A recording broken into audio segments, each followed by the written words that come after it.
Telangana DGP Shri Ravi Gupta గారిని నేను అదేవిధంగా మరి కొల్లాపూర్ ఎక్స్ఎమ్మెల్యే శ్రీ వీరం హర్షవర్ధన్ రెడ్డి గారు, అదేవిధంగా అభిలాష్ రావు గారు, అలాగే మరి ఎంపీపీ సోమేశ్వరమ్మ గారు, అలాగే మరి జెడ్పీటీసీ వెంకటరామమ్మ గారు, మరి ముఖ్యంగా ఈ ఫోటో చూడండి మిత్రులారా ఒక్కసారి. ఒక అమాయకుడు, మృదు స్వభావి, పేద ప్రజల కోసం నిరంతరం పనిచేసిన వ్యక్తి, 52 సంవత్సరాలు ఉన్న వ్యక్తి, లక్ష్మీపల్లిలో గత 4 రోజుల క్రితం చిన్నంబావి మండలం ఘోరంగా హత్యకు గురైన వ్యక్తి. ఆ శ్రీధర్ రెడ్డి గారి నాన్నగారు శేఖర్ రెడ్డి గారు, బొడ్డు శేఖర్ రెడ్డి గారు కూడా ఇవాళ డీజీపీ గారి దగ్గరకు వచ్చారు.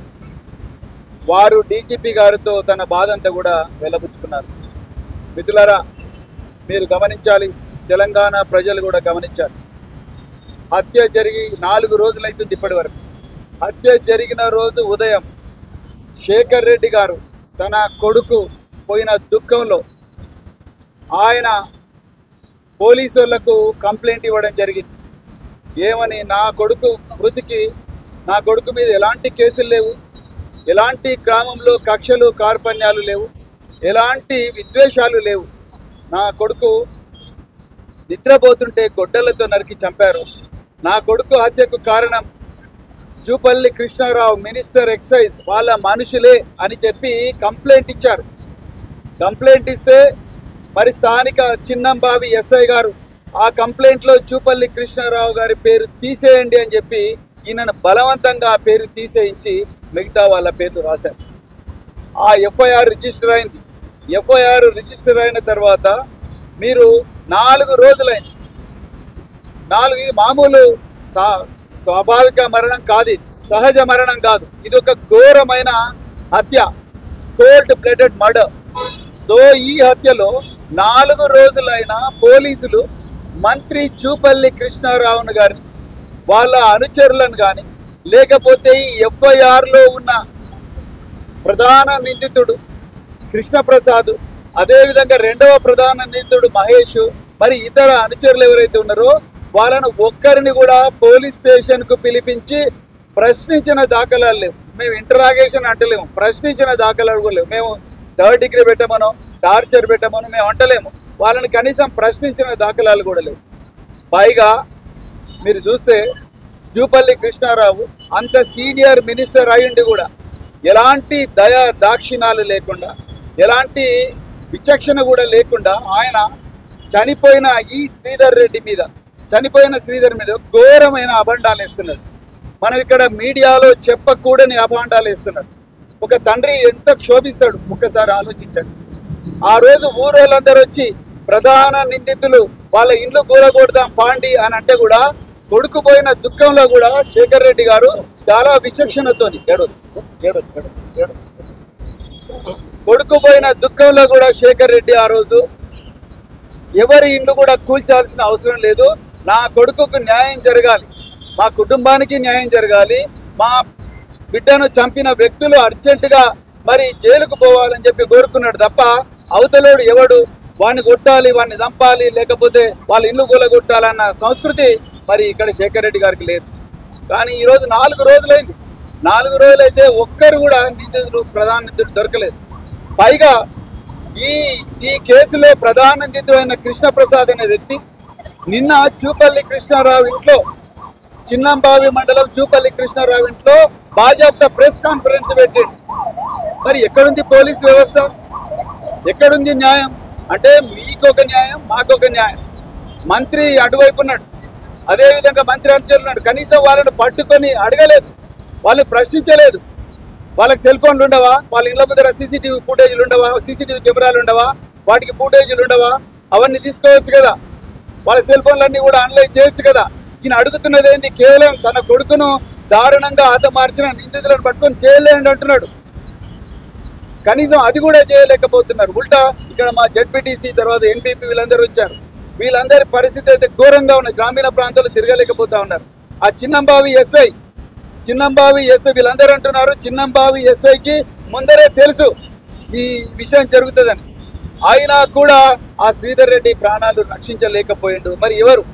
మరి కాంగ్రెస్ పాలనలో ఒకప్పుడు కేసీఆర్ గారు ఈ పడావుపడ్డ తెలంగాణ, బంజరు అయిన తెలంగాణను, ఎడారిగా మారిన తెలంగాణను, కృష్ణానది కానీ తుంగభద్ర నది కానీ వీటన్నిటి కూడా ఎత్తిపోత పథకాలు పెట్టి ఎన్నో టీఎంసీల నీళ్లు వారించి లక్షలాది ఎకరాలు సస్యశ్యామలం చేస్తే ఇవాళ రేవంత్ రెడ్డి గారు, అదేవిధంగా జూపల్లి కృష్ణారావు గారు నెత్తు టేర్లు వాలించి మనుషులను తప్పుతా ఉన్నారు. ఎవరికి చెప్పుకోవాలి ఈ బాధ? కింద పోతేనేమో మేము ఎవరైతే ఆ కుటుంబంతో సన్నిహితంగా ఉన్నారో వాళ్ళను సతాయిస్తా ఉన్నారు. ఆ కుటుంబానితో చేదోడు వాదోడుగా ఉన్నారో వాళ్ళని పోలీస్ స్టేషన్లో తీసుకుపోయి దౌర్జన్యం చేస్తా ఉన్నారు, వాళ్ళని ఇంటరాగేట్ చేస్తున్నారు తప్ప జూపల్లి కృష్ణారావు మినిస్టర్లు కానీ, అదేవిధంగా ఆ మినిస్టర్ కింద ఉండే అనుచరులు కానీ వాళ్ళను ఒక్కరోజు కూడా ప్రశ్నించిన పాపాన పోలేదు. మరి ఎక్కడ పోయింది మీ పోలీసు వ్యవస్థ? ఎక్కడ పోయింది మీ శాంతి భద్రత?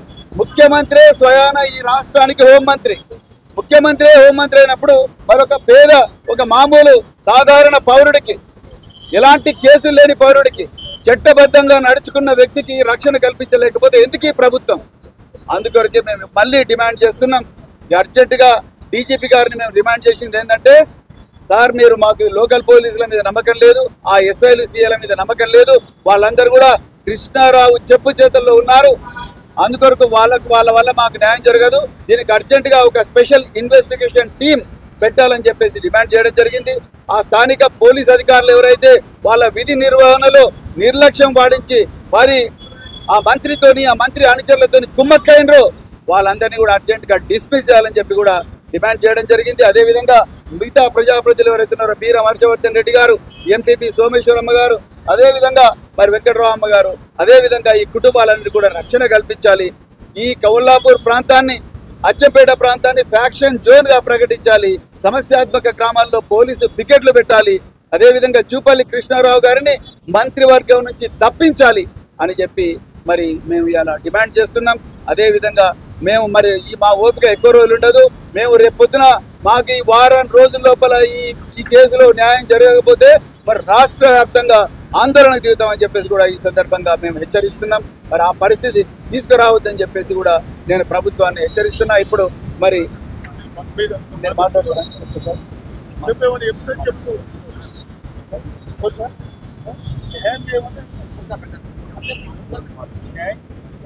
నేను నా కొడుకు చచ్చిపోయానని చెప్పి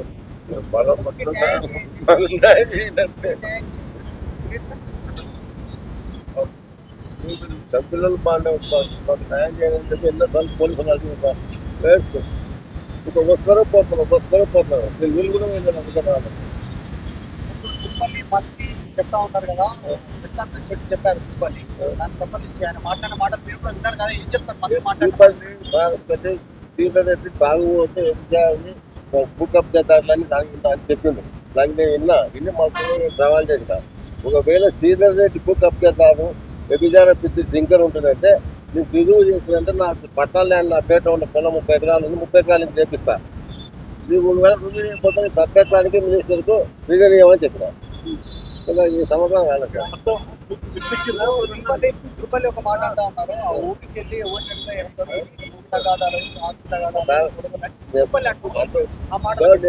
రూపాయలకి ఛాలెంజ్ చేస్తున్నాయి. ఇప్పుడు కూడా నాకు 30 ఎకరాలు నా పేట పట్టా ఉంది సార్ ల్యాండ్, నా రాసి నీ చేతులు ఇస్తాను. నేను ఆయన రాసి తప్పేస్తా, ఆయనకే ఆయన ప్రూఫ్ చేస్తే నా పట్టాపలం ఆయనకి ఇచ్చేస్తా. ఆయన చేయలేకపోతానంటే నాకేమో నేను అవసరం ఏం చెప్పాలి. భూ కబ్జా అంటే ఏంటి సార్? భూ కబ్జా అంటే వాళ్ళు కబ్జా చేసి నేను ప్రూఫ్ చేస్తా. వాళ్ళు కబ్జాలు చేసి పని కాడ నేర్పించి కబ్జాలు అంటారు. ఒకవేళ మేము అన్నదమ్ములు తిరుగుతూ సేపు అటు ఇటు తిరుగుతూ అది కబ్జానా? కంప్లైంట్ చేయడానికి పోయినప్పుడు ఏం జరిగిందండి? మీరు ఓన్ పేరు కాదు, వారు ఓన్ పేరు చేయమన్నారు. వాళ్ళు మాకు చెప్తారు, నీ పార్టీలో కలిస్తే నువ్వు ఖర్చు చేస్తావు, ఇది చేస్తావు అని చెప్తారు. అవల్ల మేము కలుపుతాం సార్, పార్టీలో కలిస్తే తీసేస్తాం అని అంటే ఎవరు కలుపుతారు పార్టీలో చెప్తాను. జూపల్లి కృష్ణారావు మీద వాళ్ళ తల్లిదండ్రులకు ఆయన గెలిచిన తర్వాత మాతోనూ కూడా చెప్పిండు. ఆయన తల్లిదండ్రులు ఆయన లక్ష్మీపల్లి పోయినప్పుడు శ్రీధర్ రెడ్డిని ఉరికియండి అని చెప్పిండట. అది వాళ్ళ తల్లిదండ్రులకు చెప్పిండు, మాకు చెప్పిండు. ఇట్లా అన్నాడంటే అన్న జాగ్రత్తగా ఉండని మేము వెంటనే ఎప్పుడు చెప్పుకుంటూ వచ్చినాం. ఆయన ఆయన ఒక తాగుబోతుగాడు, తిరుగుబోతుగాడు, భూ కబ్జాలంటే నిరూపించమని ఆడ భూ కబ్జాలు చేసిండు. ఆయనంత మంచి ఆయన లక్ష్మీపల్లిలో మీకు దండం పెడతా, మీడియా వాళ్ళే బయటికి తేగలుగుతారు. నిజాయితీగా మీకు అంత ఏ న్యూస్ ఉన్నా బయటికి తేగలుగుతారు. ముందు మీకు దండం పెడతా. నిజమైన అంతకులు బయటికి తేవాలంటే మీలోనే మీ పోలీస్ డిపార్ట్మెంట్ మాకు ఆడ సపోర్ట్ ఇస్తలేదు. భూ కబ్జాలు అంటున్నాడు కదా, భూ కబ్జాలు లేదు. ఆయన కేసు మలుపు తిప్పడానికి భూ కబ్జాలు అంటున్నాడు, అక్రమ సంబంధాలు అంటున్నాడు. ఆయన ఏమైనా కెమెరా పెట్టిండా వాళ్ళ ఇంటికాడ అక్రమ సంబంధాలు ఆడేస్తున్నారని? ఆయన ఎటువంటి వాడు లక్ష్మీపల్లి మొత్తం మండలం మొత్తం తెలుసు. లక్ష్మీపల్లి ఒక్కటే కాదు, మండలం మొత్తం తెలుసు. అటువంటి మంచి మీద ఆయన వయసు ఏంది, ఆయన విజ్ఞత ఏంది, ఆయన పదవి ఏంది, దానికి ఏ విధంగా వాల్యూ లేకుండా ఆయనే దిగజారి అక్రమ సంబంధాలు అంటాడు, భూ కబ్జాలు అంటాడు. ఆయన విజ్ఞత ఏంటిది? ఒక మంత్రి పదవి. ఆయన ఆ మాట అనొచ్చునా? ఆయననే తెలుస్తుంది హత్యకి వెనక కారణం ఎవరున్నారు. ఆయన ఇంట్లోనే నిన్న ప్రెస్ మీటింగ్ పెట్టిండు. కృష్ణప్రసాద్ మీద, వాళ్ళ తమ్ముని మీద కీలకమైన మనిషి అంటే కృష్ణారావు అని వాళ్ళ నాయన కంప్లైంట్ ఇస్తే వాళ్ళ ఇంట్లోనే ప్రెస్ మీటింగ్ పెట్టిండు. అంటే వాళ్ళని కనీసం ఇంట్రాగేషన్ కూడా చేయలేదు మాకు తెలిసినంత వరకు. మా వాళ్ళని తోలుకపోయి మిమ్మల్ని తంతాము, కొడతాము, ఒకటే వర్గం అన్నప్పుడు రోజుకి 10 సార్లు ఫోన్ చేసి మాట్లాడుకుంటాము. 10 సార్లు కలుస్తాం. మీరు ఎందుకు కలిసిండ్రు, ఎందుకు ఫోన్లు చేసిండని మా వాళ్ళని తోలుకపోయి కొడతామని బెదిరిస్తున్నారు. అందుకే అక్కడ ఉన్న పోలీసుల మీద నమ్మకం లేకనే ఈరోజు మేము ఇక్కడ రావడం జరిగింది. దానివలన మీ మీడియా కూడా నిజాలు బయటికి తేండి. కృష్ణారావుని కూడా ఇంతటితో ఆగాలని చెప్తున్నాం. ఎందుకంటే ఆయనను నరకడం వలన మాకు కూడా భయంగానే ఉంది. మాకే కాదు, కార్యకర్తలు కూడా ఇంట్లో నుండి బయటికి వెళ్ళే పరిస్థితిలో లేరు. ఎందుకంటే అంత ఘోరంగా నరికిండ్రు. ఆయన గెలిచినప్పటి నుండి ఊళ్ళో పంచాయతీ, ప్రతి ఊర్లో పంచాయతీ ఉంది. పోలీసులు ఆడ ఉన్న ఎస్ఐ పనిచేయడం లేదు. ఎందుకు కొట్లాడాలా వాళ్ళతోనే, ఎందుకు తండ్ల తినాలని ఎవరి పని వాళ్ళు చేసుకొని సాయంత్రం 5 గంటలకు ఇల్లు చేస్తున్నారు. ఆ పరిస్థితి వచ్చింది. ఆయన గెలవడానికి కారణం కూడా ఒక రెడ్డి సామాజిక వర్గం అని మా రెడ్లు కొంతమంది రేవంత్ రెడ్డిని చూసి ఓట్లేసిండు. ఆయన చూసి ఓట్లేయలేదు. బీసీలు కూడా రేవంత్ రెడ్డి ఈయనది ఒకసారి చూద్దామని ఓట్లేసిండు. ఇప్పుడు బాధపడుతున్నారు. ఆయన అనుకుంటున్నాడు నేను నీతిపరుని, చాలా మంచోని, నాకు ఓట్లు అనేవి. అదంతా ఉత్తదే. పార్టీ పక్కన నిలవడమని అందుకు ఆయనకు తగిన బుద్ధి చెప్పి రేవంత్ రెడ్డి గారు ఒకటే విధంగా చేస్తున్నా ఇట్లా మళ్ళీ గొంతు నరకడాలు రాకూడదు. ఇంతకుముందు కేసీఆర్ పాలన బతికినంత కాలము నేను చూడలేను అన్నాడు మా ముందరనే. అంత మంచి కేసీఆర్ అన్నాడు. మళ్ళీ ఇప్పుడు రేవంత్ రెడ్డి దగ్గరికి పోయినాక పూటకో మాట ప్లేటుకో పాటే. ఏంటి అయినది? పూటకో మాట ప్లేటుకో, ఒక ప్లేట్ కాడ ఒక మాట, పూటకో మాట. అప్పుడు కేసీఆర్ దేవుడు అనేవాడు, ఇప్పుడు దయ్యం ఎట్టయితాడు? ఇప్పుడు రేవంత్ రెడ్డి అంత కమ్మగా అయిపోయిందా?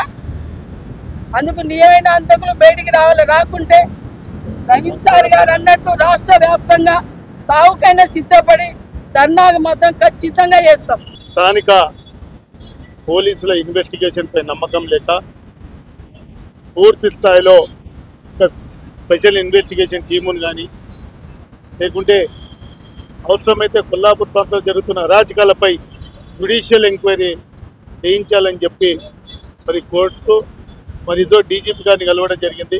శ్రీధర్ రెడ్డి గారు తండ్రి గారు 76 ఏళ్ళ వయసులో మరి వారు ఎంత మానసిక శోభకు గురవుతున్నారో ఒకసారి మీరు కూడా మీడియా మిత్రులందరూ కూడా గమనించండి. ఆయన ఒక మాట అన్నాడు, నా కొడుకుపై చేస్తున్న విష ప్రచారానికి ఆయన ఒక సవాల్ విసిరిండు. నా కొడుకు అలాంటి వ్యక్తి అయితే తనకున్న భూమి నేను రాసిస్తా, నీ శాసనసభ్యత్వానికి రాజీనామా చేస్తావా అని చెప్పి కృష్ణారావు ఒక పెద్ద మనిషి మాట్లాడుతూ ఉన్నాడంటే మీరు ఒకసారి మీడియా మిత్రులు కూడా ఒకసారి గమనించండి. మేము చెప్తా ఉన్నాం, శ్రీధర్ రెడ్డి గారి హత్య ముమ్మాటికి రాజకీయ హత్య. దీని వెనుక ఎవరైతే ముద్దాయిలు ఉన్నారో ముద్దాయిలు బహిరంగంగా ప్రెస్ మీట్లు పెడుతూ విష ప్రచారం చేస్తూ దీన్నంతా ట్రాక్ తప్పించే ప్రయత్నం చేస్తూ ఉన్నారు. కాబట్టి మేము మరొకసారి డీజీపీ గారిని డిమాండ్ చేసినాం. ఏదైతే సంఘటన జరిగిన రోజు క్విక్ రెస్పాండ్ అయినటువంటి పోలీస్ అధికారి ఎవరైతే ఉన్నారంటే ఓన్లీ వనపర్తి ఎస్పీ గారు. ఎర్లీ మార్నింగ్ 5:30, 5:40కి ఫోన్ చేస్తే కూడా ఆవిడ రెస్పాండ్ అయ్యారు. కానీ పక్కన ఉన్న పోలీస్ స్టేషన్లో ఉన్న సబ్ ఇన్స్పెక్టరు సంఘటనా స్థలానికి సుమారు 3 గంటలు తీసుకున్నారు. వనపర్తి జిల్లా హెడ్ క్వార్టర్ నుంచి ఎస్పీ గారి ఆదేశాలతో పోలీస్ అధికారులు ఇతర అధికారులు వచ్చినా ఆ సబ్ ఇన్స్పెక్టర్ టైంలో అంటే ఇక్కడ గ్రామాల్లో ఉన్నటువంటి అందరి బలమైన ఆరోపణలు దీని వెనక ఆ సబ్ ఇన్స్పెక్టర్కు పూర్తిగా తెలుసు అనేది అక్కడ ఉన్నటువంటి వారు సబ్ ఇన్స్పెక్టర్ పై కూడా పూర్తి స్థాయిలో విచారణ కొనసాగించాలి, హంతకులపై కఠినమైన చర్యలు తీసుకోవాలని చెప్పి మేము డిమాండ్ చేస్తా ఉన్నాం. ఖచ్చితంగా ఎవరైతే ముద్దాయిలు ఉన్నారో సాక్షాత్తు రాష్ట్ర మంత్రి ఇంట్లోకి వచ్చి ప్రెస్ మీట్ పెట్టడం అనేది ఇది దేనికి పరాకాష్ట ఒకసారి మిత్రులందరూ గమనించాలని చెప్పుకోవడం. ఇదే పాయింట్ దగ్గర నేను చెప్పిన మన మిత్రులు అడిగినారు ఇదే పాయింట్ మీద.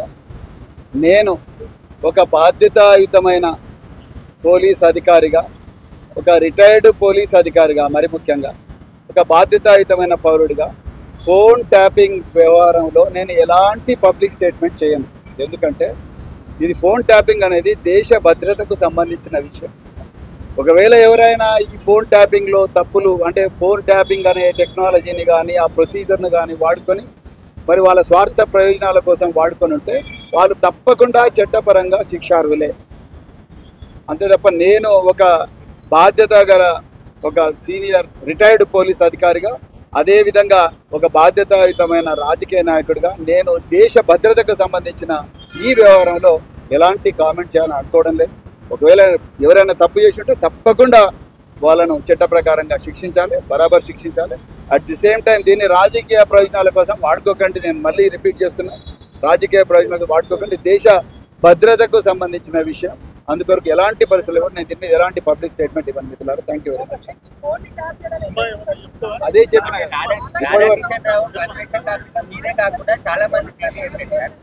నేను మళ్ళీ చెప్తున్నా, ఈ ఫోన్ ట్యాపింగ్ వ్యవహారం అనేది దేశ భద్రతకు సంబంధించిన విషయం. దాని మీద నేను ఎలాంటి పబ్లిక్ స్టేట్మెంట్ చేయను. ఒక డీసీపీ స్టేట్మెంట్ ఇచ్చారు, దాన్ని ఎట్లా చూస్తారు? ఒక డీసీపీ మళ్ళీ అదే ప్రశ్న అడుగుతున్నట్టు నేను చెప్పిన కదా.